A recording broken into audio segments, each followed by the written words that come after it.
Assalamualaikum warahmatullahi wabarakatuh. Bismillah walhamdulillah wassalatu wassalam ala rasulillah Sayyidina Muhammad ibn Abdullah wa ala alihi wa sahbihi wa mawala la hawla wa la quwata illa billah. Allahumma salli ala Sayyidina Muhammad wa ala ali Sayyidina Muhammad, amma ba'du. Alhamdulillah, Al-Faqir Idrus bin Ali Al-Habsyi pada sore hari ini kedatangan tamu mulia kita yang sudah tidak asing lagi, Singa Aswaja, Kiai Haji Al-Mukarram Al-Muhtaram Al-Ustadz Kiai Haji Lutfi Basori yang bertamu di rumah Al-Faqir di Tangerang Kota ini. Alhamdulillah, Kiai, Masya Allah, jazakallah khair, sarraftumuna wa nawartumuna li hudurikum, Kiai, Masya Allah, Masya Allah, Alhamdulillah. Kiai dari Lampung ya, safari dakwah ya? Iya, saya dari Malang ke Lampung, singgah di Jakarta. Singgah di Jakarta. Di Tangerang. Tangerang Kota, Masya Allah, di Tangerang Kota. Alhamdulillah, beliau bersilaturahmi kepada kami di majelis kami ini yang sederhana. Alhamdulillah, suatu keberkahan buat kami, Masya Allah. Kiai, gimana aktivitas dakwah dan apa kira-kira yang sedang Kiai ini soroti, isu-isu yang terakhir ini yang menjadi bahan sorotan dari Kiai Lutfi ini tentang problematika umat, khususnya keaswajaan, bagaimana Kiai? Bicara keaswajaan ya. Nah, tapi sebelumnya saya mohon maaf ini. nah. Saya ini warga NU. Oh iya, Masya Allah. Saya juga menjabat di kepengurusan NU itu 2 periode. Jadi cukupan ya. Nah, hampir 10 tahun. 10 tahun. Bahkan orang-orang tua antum NU Tulen ya. NU Tulen, ayah saya termasuk pendiri Jamiatul Qurra wal Hufad yang diadopsi oleh NU menjadi Banom. Badan otonom. Badan otonom. Nah. Jamiatul Qurra wal Hufad. Yang pada akhirnya menjadi MTQ nasional, cikal bakalnya. Cikal bakal. Itu yang merintis ayah saya. Oh, Masya Allah, Masya Allah. Ya kalau kita bicara NU itu zaman sekarang ini, saya merasa prihatin karena banyak tokoh-tokoh NU yang namanya dikenal oleh masyarakat itu kurang menyentuh faktor ya ilmu fikih di masyarakat. Begitu. Baik dalam interaksi betul. Dengan masyarakat, dalam ceramah-ceramah, pengajaran gitu ya. Itu lebih banyak kepada keorganisasian, bukan berarti organisasi tidak baik, bukan. Apalagi sekarang arahnya itu ke politik, gitu. Bisnis. Nah, itu. Sedangkan setahu saya ini NU dibangun itu ya membawa syariat. Ya, mungkin lebih mudah bagi kita warga NU itu ya Kiai Haji Hasyim Asy'ari dengan kiai-kiai yang seirama dengan beliau mengajarkan fikih. Ya. Kalau fikih itu masih dipelajari di pondok-pondok pesantren, tapi di orang-orang di masyarakat yang lebih banyak jumlahnya ini kurang tersentuh. Begitu, Beb. Padahal fikih itu salah satu pondasi hukum ya. Kita itu penting. Bagaimana yang antum lihat Kiai menerapkan hukum-hukum fikih ini di kehidupan kita ini? Padahal terus terang aja kita punya negeri ini ya, kita tahu Pancasila, Undang-Undang Dasar 45 yang dimana Pancasila tersebut yaitu ketuhanan yang Maha Esa. Tentunya kalau ketuhanan yang Maha Esa ini ya Allah Subhanahu wa Ta'ala. Nah, yang antum lihat nih edukasi masyarakat ini tentang pemahaman syariat nih bagaimana? Sebab gini Kiai, zaman sekarang ini orang ngomong syariat terkadang-kadang ingin dibenturkan dengan Pancasila, dengan Undang-Undang Dasar. Nah, itu gimana Kiai? Ya, yang membenturkan ini tidak ngerti sejarah. Bahkan yang sulit kadang-kadang kiai-kiai sendiri itu tidak membentengi dirinya untuk membackup kepentingan fikih bermasyarakat. Begitu, Beb. Padahal kitab-kitab yang kita kaji di pondok pesantren, mulai sebut yang paling ringan ya, agak besar dikit Fathul Qorib misalnya, kan gitu ya. Lebih tinggi lagi misalnya Fathul Mu'in, ya. Yang di situ ini lengkap kan ajaran Islam, syariat, fikih, kan lengkap, betul. Mulai bab toharo, betul. Bab sholat, kan gitu ya, sampai bab jinayat. Kan gitu ya. Betul. Kita ini sebenarnya ya apa ya, mengharap kepada kiai-kiai NU kalau berkiblat kepada zaman dahulu kala gitu ya. Itu ajaran-ajaran syariat diajarkan di kampung-kampung. Kalau sekarang di kelas-kelas dan tidak meluas. Tidak meluas. Sehingga masyarakat itu tidak tahu hukumnya apa kalau misalnya bab jinayat ya atau pidana itu. Betul. Kita tahu adanya. Hampir semua umat Islam, baik NU, Muhammadiyah, Al-Irsyad dan segala macam itu ya, yang berkiblat kepada ajaran Al-Quran dan hadis, walaupun tidak lewat kitab fikih, kalau ditanya orang mencuri itu hukumannya diapakan? Nah, saya yakin se-Indonesia itu mengatakan dipotong tangan. Ya, itulah ajarannya. Dan ini yang diterapkan dalam pendidikan ulama-ulama, kiai-kiai kita di masa lampau. Gitu ya, subhanallah. Tapi akhir-akhir ini sudah berkurang. Jadi itu yang bikin kita ini sedih. Kita kepingin ajaran fikih yang ada kitab Fathul Mu'in itu gimana masyarakat ini tahu. Betul. Kalau masyarakat ini tahu dan mendalami, kita harapkan nanti yang paham ini jadi RT. Gitu. Betul. Nah, setelah jadi RT yang paham ini naiklah jadi RW. Dan di RW ini diterapkan, jangan sampai mencuri nanti dipotong tangan. Tahu mereka dulu. Tahu. Minimal tahu dulu. Betul. Kemudian RW-nya naik pangkat menjadi lurah. Setelah jadi lurah jadi camat. Setelah camat jadi bupati. Setelah jadi bupati jadi gubernur. Setelah jadi gubernur jadi presiden. Dan presidennya tahu kalau ada orang mencuri menurut hukum fikih Fathul Mu'in. Karena saya orang NU, kitab Fathul Mu'in adalah kitab panduan orang NU. Utama disuruh. Iya, luar biasa kan gitu ya. Kita pelajari mulai kecil gitu ya. Maka kita harapkan presidennya itu menerapkan kitab Fathul Mu'in dalam koridor kenegaraan. Itu harapan. Benar. Kenapa kan gitu ya mestinya? Ya? Kenapa ya? Kita masih ingat ya di dalam kitab Zubat itu. Ada syair yang bunyinya gitu ya. Wa alimun bi'ilmihi lam ya'malan, dan orang yang paham, alim paham. Ya, sekarang yang ulama gitu ya. Betul. Bi'ilmihi, dengan ilmunya itu lam ya'malan, kok tidak mau mengamalkannya. Mu'adzabun, dia bakal disiksa gitu ya, diazab disiksa.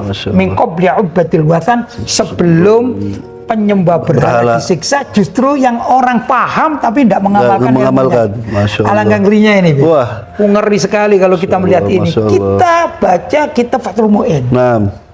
Ya karena saya orang NU, kadang-kadang juga memperhatikan bahasul masail NU yang ada di muktamar, di pondok-pondok pesantren. Rujukannya apa? Ya kitab-kitab ini.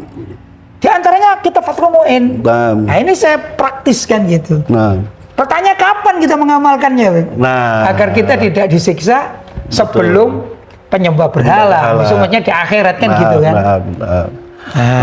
Gitulah kurang lebih. Terus gitu Kiai, kadang-kadang kita miris ya, seakan-akan nih zaman sekarang ini, apalagi sama kelompok-kelompok liberal, orang bicara syariat udah angker aja bawaannya. Udah serem aja, dibilang ini seakan-akan bertentangan dengan Pancasila, Undang-Undang Dasar 45. Padahal kita sama-sama tahu bagaimana founding father kita ketika memasukkan piagam Jakarta dengan ketuhanan menjalankan kewajiban syariat bagi pemeluk-pemeluknya, tujuh kata itu, walaupun itu akhirnya dihapus, walaupun dalam sejarah kita tahu dihapus secara sepihak, tapi dengan kelogohan hati para founding father kita, walaupun itu 7 kata dihapus, tapi kan muncul sila pertama ketuhanan Yang Maha Esa. Dan satu lagi, banyak orang yang lupa Kiai, dan juga minta menjabarkan sama antum yang Al-Fagir catat di sini, bahwasanya ya memang betul piagam Jakarta ini memang dihapus, tapi ingat ini berlaku juga karena dekret Presiden Bung Karno 5 Juli tahun 59 di situ menyebutkan secara eksplisit bahwa piagam Jakarta menjiwai Undang-Undang Dasar 45 adalah merupakan suatu rangkaian kesatuan dengan konstitusi kita. Nah, yang Al-Fagir tanyakan nih, supaya mencerdaskan umat, di mana nih indahnya syariat Islam kalau betul-betul kita jalankan dengan benar Kiai, dan contohnya Kiai? Baik, begini, Beb. Nah, Kita bicara syariat Islam dalam Piagam Jakarta itu aslinya mengadopsi dari Mitsaqul Madinah, Piagam Madinah, betul. yang oleh Nabi Shallallahu Alaihi Wasallam jadikan patokan ya berdirinya negara Islam pertama kali di dunia, kan gitu. Betul. Yang klausul-klausulnya juga mengatur tentang masalah orang berzina misalnya tanpa ada kalimat Islam non Islam gitu ya. Kalau berada di kota Madinah maka harus dirajam. Orang mencuri harus dipotong tangan. Sebenarnya begini, potong tangan gitu ya. Potong tangan itu bukan merugikan seseorang. Kalau ada orang mencuri dipotong tangan, itu aslinya adalah hifdzul mal, menjaga hartanya umat Islam. Betul. Sehingga maling ini tidak mengambil, tidak merampok, tidak mencuri hartanya umat Islam karena tangannya sudah dipotong. Hifdzul mal aslinya. Betul. Kan gitu. Cuma tidak difahami oleh ya tokoh-tokoh kita, termasuk juga yang menjabat ya. Padahal saya lihat ya, hampir semua pejabat di Indonesia ini mulai dari awal merdeka sampai sekarang itu KTP-nya Islam. Dan tidak pernah presiden kita berKTP yang tidak Islam. Betul. Tidak pernah. Betul. Itu suatu yang perlu kita syukuri sebenarnya. Syukuri. Cuman ya baru Islamnya Islam KTP masalahnya. Islam KTP lah. Masalahnya di situ, Be. Nah. Kadang-kadang saya juga ya terbersih ya, khawatir juga ya. Iya. Jangan-jangan yang masuk surga besok KTP-nya dulu KTP kan. aja. Nah ini ya. Perlu sebenarnya itu ditingkatkan. Dan saya katakan bahwasanya negara Indonesia itu menerapkan syariat Islam walaupun cuma sepojok. Contoh, sudah loh mengamalkan yang namanya awal Ramadan pasti pemerintahan ikut ru'yatul hilal. Betul. Demikian juga akhir Ramadan. Tapi kalau kita perinci, kenapa ya kan gitu? Rupanya ada sesuatu di balik itu, Beb. Kalau sudah diketahui awal Ramadan dan akhir Ramadan itu ada namanya libur bersama dengan panjang. Jadi ada sesuatu di balik ru'yatul hilal yang pemerintah ikut pemerintahan ini, Beb. Itu satu. Berarti pemerintahan yang ikut melaksanakan syariat Islam bab apa? Awal Ramadan dan liburan nasional kan gitu. Satu. Yang kedua, penentuan haji. Haji ini ya. Itu diatur pemerintah, mulai pemberangkatannya, ONH-nya dan segala macam. Pemerintah ikut campur lah, memfasilitasi ya. Iya, itu kan namanya syariat Islam yang diatur oleh pemerintah. Iya, betul. Walaupun ya ada yang dikorupsi itu ada, gitu ya. Iya, ada. Tapi kita jujur saja, itu adalah pekerjaan pemerintah mengatur syariat Islam bab haji. Kenapa kok semangat? Mungkin kan ada uangnya. Gitu. Ada uangnya. Zakat juga kan ada uang. Iya, kan gitu ya. Tapi kenapa kok tidak ditingkatkan dengan masalah jinayat? Ya. Betul. Potong tangan, rajam, kan gitu dan lain sebagainya ya, cambuk. Yang itu diterapkan di Aceh sebagian diterapkan. Dan masyarakat ya lumayan cukup bagus, kan gitu kan. Hanya secara nasional kan belum. Jadi kita berharap kepada bapak-bapak kita yang ber-KTP Islam yang ada di pemerintahan baik itu legislatif, yudikatif dan eksekutif yang beragama Islam, ayo merujuk kepada kiai-kiai, ulama-ulama habaib yang mengajarkan kitab Fathul Mu'in. Dan hendaklah diterapkan secara bersama-sama. Toh ini kewajiban umat Islam. Bukan orang per orang kewajibannya. Kan gitu, betul. Nah, menurut saya ini ya, analisa saya. Kalau setiap orang Islam kemudian berpikir seperti itu, maka semua anggota DPR kalau rapat itu baca dan rujukannya itu kitab Fathul Mu'in. Alangkah indahnya ini. Betul. Saya dengar waktu saya masih kelas-kelas SMP itu ya, dulu ya, setingkat itu ada salah satu guru saya itu menceritakan begini, menerangkan syariat Islam itu memang sulit diterapkan. Misalnya potong tangan, ini contoh paling mudah paling semua orang tahu gitu ya. Betul. Tapi yang memotong tangan itu bukan perorangan, bahkan bukan ormas. Yang memotong tangan adalah qadhi yang diangkat oleh pemerintah. Kan begitu kan? Dan ada batasan-batasan. Ada batasan-batasan. Betul. Kan begitu ya? Betul. Artinya artinya kita bisa menerapkan syariat Islam kalau ada pemerintahan yang mengerti, memahami aturan syariat Islam. Betul, betul. Dan setiap orang Islam berkewajiban untuk memahami ini, Beb. Betul. Termasuk para pejabat. Kalau potong tangan, saya yakin koruptor mikir 1.000.000 kali lipat. Betul, karena itu hifdzul mal. Hifdzul mal. Nah, lucunya Kiai, ini karena negara komunis kayak apa Korea Utara, korupsi kalau nggak salah dihukum mati ya, dihukum mati. Bahkan Singapura sendiri walaupun nggak dihukum mati itu orang koruptor dimiskinkan. Betul, Dan kena betul. namanya dikucilkan di masyarakat.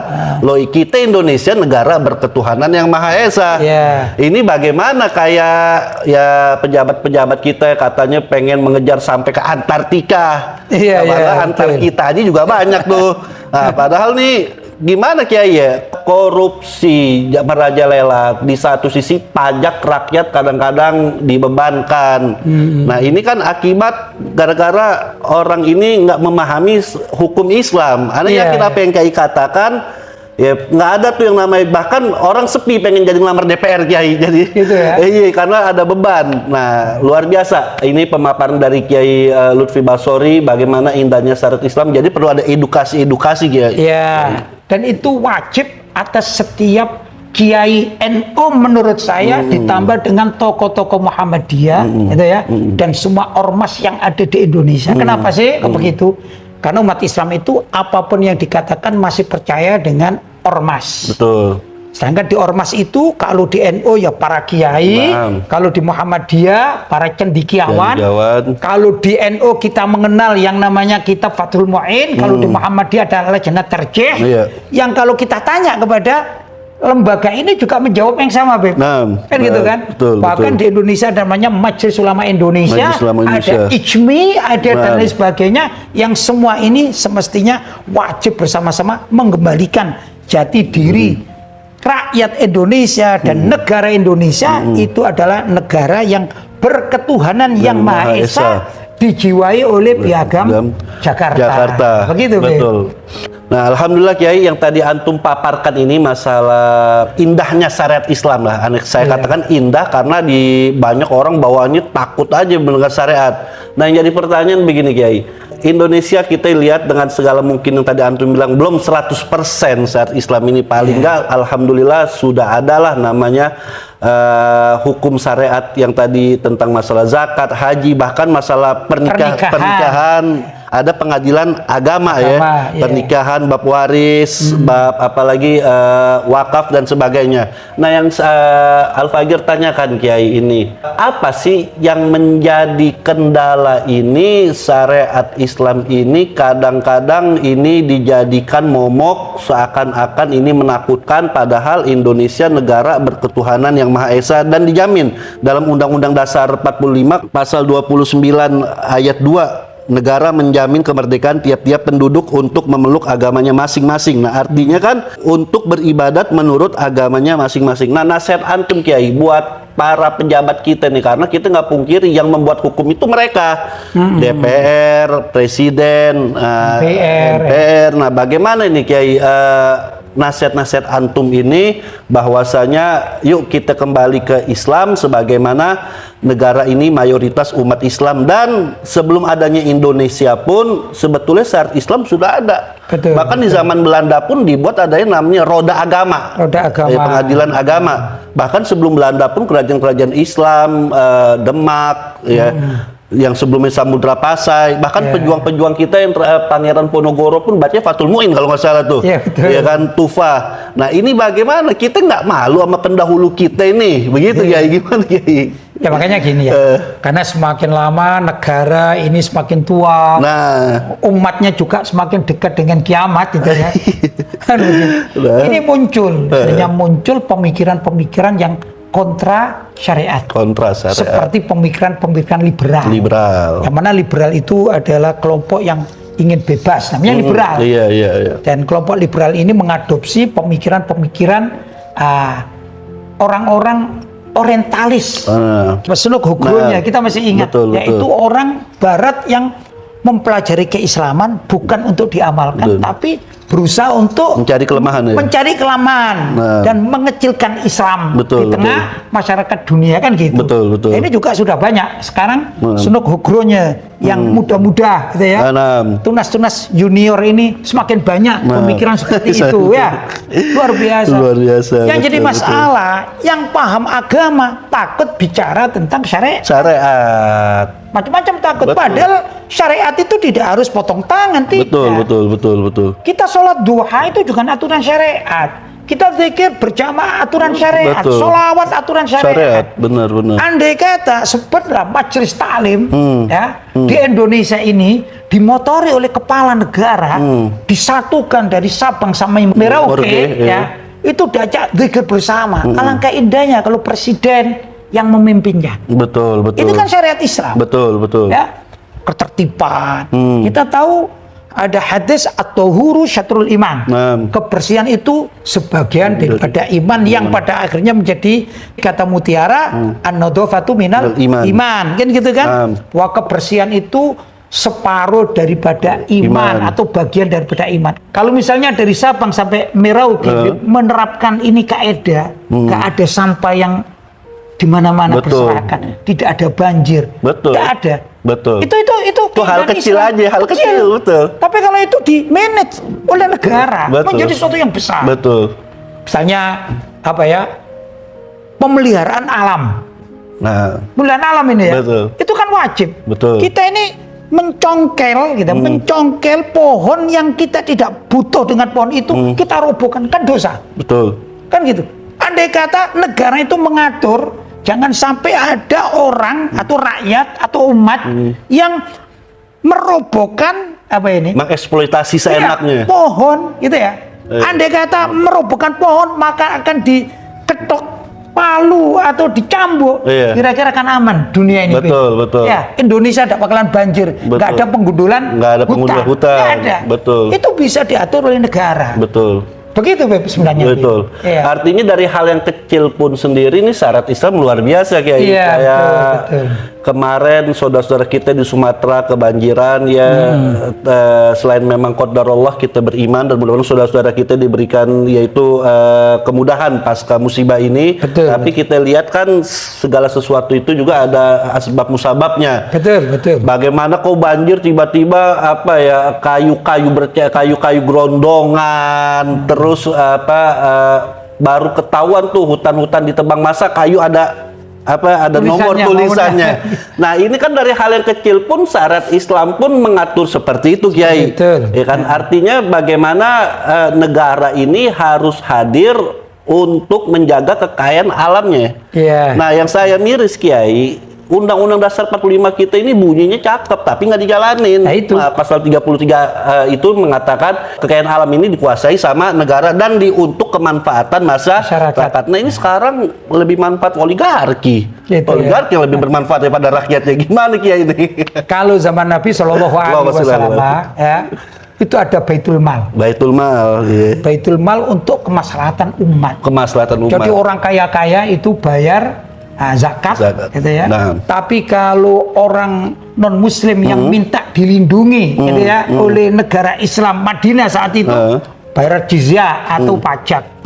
Jadi kalau umat Islam nggak ada namanya bayar pajak, nggak ada, ya, betul. tapi bayar zakat. Adapun zakat diambil dari orang-orang kaya, lewat Baitul Mal. Baitul Mal itu dikuasai oleh pemerintah zaman tersebut. Nah, setelah itu dibagilah harta yang ada di Baitul Mal oleh pemerintah dibagi pada rakyat yang membutuhkan. Ini kan bisa dilakukan di Indonesia sebenarnya. Betul. Nah, cuman kan belum. Kita berharaplah mudah-mudahan di Indonesia dengan siapapun penguasanya, siapapun presidennya, siapapun menterinya, siapapun gubernurnya, siapapun bupatinya, siapapun wali kotanya, siapapun camatnya, siapapun lurahnya, siapapun RW-nya, siapapun RT-nya, maka dulukanlah kepentingan umat atau masyarakat. Itu mestinya demikian. Dengan kekayaan alam yang luar biasa, insya Allah nggak ada yang namanya rakyat miskin. Nggak ada rakyat miskin. Cuman karena sekarang ini tidak adil, maka yang kaya tetap kaya, yang miskin tambah miskin. Ini yang terjadi kan gitu. Bahkan terkesan sekarang kayak rakyat miskin malah membiayai orang-orang kaya. Iya. Kan begitu, pajak Ini. dinaikin kadang-kadang seperti itu. Nah, ini menjadi kegelisahan kita bagaimana umat ini perlu diedukasi terus kayak Lutfi tentang mudah-mudahan paling nggak di lingkungan kita sendiri bagaimana kita terapkan hukum Islam ini dengan baik. Karena kita yakin sebagaimana Allah katakan dalam Al-Qur'anul Karim, al-yauma akmaltu lakum dinakum wa atmamtu alaikum ni'mati wa raditu lakumul islamah dina. Kata Allah, pada hari ini yaitu aku sempurnakan, artinya ajaran Islam ini sempurna dan menjadi manfaat buat kita. Nah, mungkin yang bab terakhir nih Kiai nih, nasihat buat kita, baik itu nasihat untuk individu umat Islam maupun secara kemasyarakatan maupun secara kelembagaan, baik itu ormas-ormasnya maupun kelembagaan-kelembagaan pemerintah, agar perhatian untuk mengikuti ajaran dari Rasulullah Shallallahu Alaihi Wasallam. Karena begini Kiai, saya pernah baca buku, ada seorang filosof Barat namanya Herbert Spencer, orang kafir yang ngomong, non Muslim. Dia bilang bahwasanya Nabi Muhammad ini tokoh pembaharu yang patut dijadikan sebagai suri tauladan dalam kepemimpinan agama maupun negara. Ini orang non-muslim. Iya. Nah, kita ini sebagai umatnya kadang-kadang menjauhi dari ajaran Nabi Muhammad SAW. Nah, nasihat buat kita Kiai, dari per individu maupun ke perlembagaan maupun ke pemerintahan. Fadol Kiai. Ya, pertama kepada para orang tua yang mempunyai anak ya. Saya katakan orang tua seusia saya lah gitu ya. Saya antum yang sudah punya anak kan gitu ya. Mungkin kita, zaman kita ini saya anggap sedikit produk gagal. Gagal apa itu? Lingkungan. Maka kita tidak mendapatkan apa yang kita bahas tadi ya dalam kehidupan kita secara sempurna. Kita berharap bagaimana anak-anak kita, cucu-cucu kita kembali kepada era keislaman. Kalau dalam kenegaraan era Piagam Jakarta, yang Piagam Jakarta diambil dari Piagam Madinah, kan begitu ya. Betul. Nah, siapa yang wajib? Pertama orang tua, kemudian guru-guru, di mana saja namanya guru, mau guru negeri, toh mereka juga Muslim mayoritas, gitu kan? Betul. Mereka juga wajib mengajarkan sholat, mengajarkan zakat, mengajarkan puasa, kan wajib. Dan itu sudah diamalkan oleh sebagian, tapi belum full. Betul ya. Kemudian juga masyarakat yang tokoh-tokoh, tokoh spiritual maupun tokoh keumatan atau kerakyatan, ini juga harus mengedukasi lingkungannya. Kemudian juga pejabat-pejabat. Kalau saya katakan mulai RT, RW dan seterusnya. Begini loh, RT, saya katakan RT itu bertanggung jawab bukan masalah makan atau kebersihan kampung, tidak hanya itu.